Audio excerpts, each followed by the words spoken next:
Ayrim sehr, jodu va mistikaga qiziqadigan odamlar mana bu 6 qirrali yulduzni shaytoniy ramz deb hisoblashar ekan. Lekin aslida unday emas.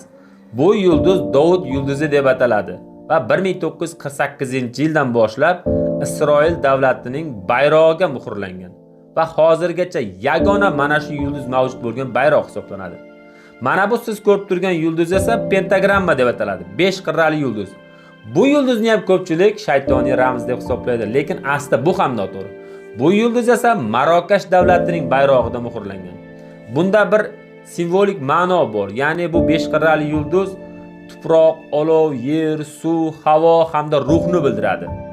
Unda shaytoniy ramz qanaqa bo'ladi deb so'rasanglar, mana shu pentagrammaning ikkita qirrasi yuqoriga qarab turgan holatda ko'pchilik mistika hamda sehr jodu kitoblarida shaytoniy ramz sifatida keltirilgan. Shunaqa qiziqarli ma'lumotlarni o'tkazib bo'lmas uchun